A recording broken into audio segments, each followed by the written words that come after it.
Kıymetli takipçilerim, sizler için pankekler hazırlıyorum. Kahvaltılık, çikolatalı ve muzlu pankekler. Oktay Usta'dan geliyor. Buyurun, birlikte hazırlayalım.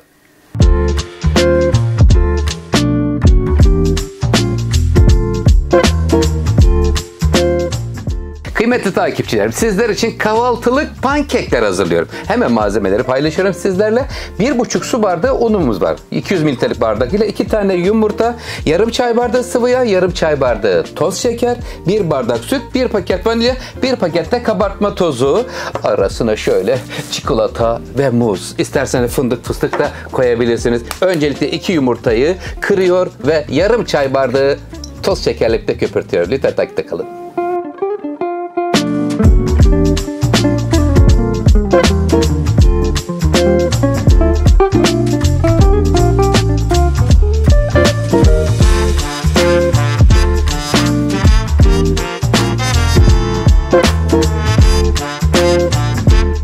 Kahvaltılık tarifler geliyor Oktay Usta'dan. Bakın burada yarım çay bardağı şekerle 2 yumurta böyle 2-3 dakika mikserle çırpıldıktan sonra yarım çay bardağı üzerine hemen sıvı yağ veriyorum. Ver Ayşe'cim. Sıvı yağ verip karıştırdıktan hemen sonra şimdi burada süt geliyor kıymetli seyircim. Süt miktarımız nedir? 1 su bardağı süt. Soğuk süt. Hemen karıştırıyorum. Evet, süt, yağ, yumurta, şeker karıştı ve şimdi buranın üzerine 1,5 su bardağı un geliyor.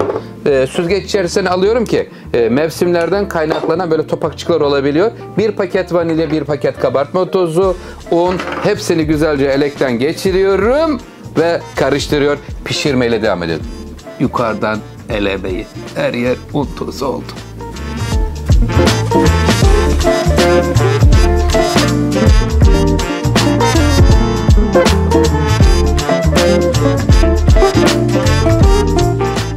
Kıymetli takipçilerim, pankekleri, kahvaltılık pankekleri tavamıza dökmeye başladık.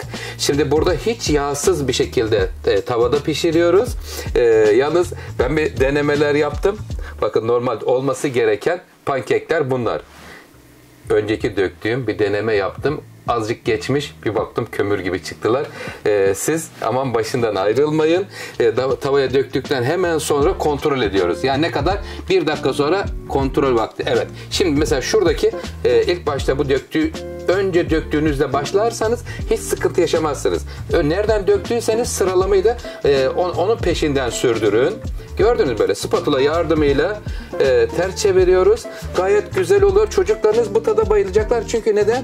Çikolata var içerisinde ve muz var. Muz ve çikolata ikilisi kahvaltıda çocuklarınızın vazgeçilmezi olacak. Böyle dışarıda yediğiniz otellerde, restoranlarda, pastanede yediğinizin aynısı, birebir aynısı. Garanti bir tariftir kıymetli seyircim. Lütfen videoyu baştan sona kadar izlerseniz hiçbir sıkıntı yaşamazsınız. Oktay Usta'dan tarifler gelmeye devam edecek. Şimdi az sonra çikolata ve muzuyla buluşma vakti olacak. Sizleri çok seviyorum. Lütfen beğeni butonuna basmayı unutmayın.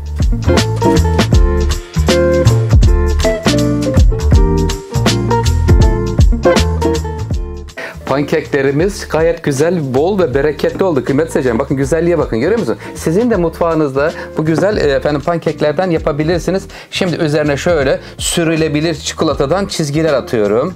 Yalnız biraz ince kesmişim. Çok sıkarsam patlayacak diye de korkuyorum. Bazen mutfak kazaları da başımıza gelebiliyor. Böyle çikolatayı geçtikten sonra şimdi hemen muzlar gelecek. Muz, fındık, fıstık, Allah ne verdiyse eldeki ve evdeki imkanlarla. Ey güzel Rabbim, ne güzel nimetler veriyorsun bize.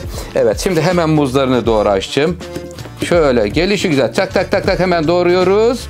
Muzlar doğrandıktan sonra üzerine böyle yerini alıyor.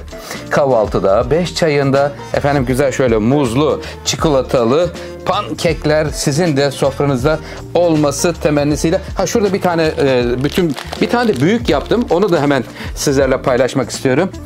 Canım şöyle bakın, istersen büyük yaparsanız da böyle çikolatayla çizgilerini yapın. Kıymetli takipçilerim. Evet, tamamlandı. Hemen şimdi buraya 3 parça muz keseceğim.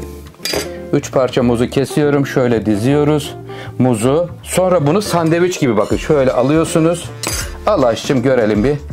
Alıyorsunuz şu şekilde kıymetli takipçiler. Nasıl buldunuz? Böyle çocuklar bayıla bayıla yiyecekler. Beyler de çok severler. Lütfen beğeni butonuna basmayın. Unutmayın. Sizleri çok seviyorum. Oktay Usta'dan tarifler gelmeye devam edecek. Kahvaltılık pankek tarifi dedik efendim. Hoşçakalın, sağlıklı kalın. Afiyet olsun. Buyurun sofraya.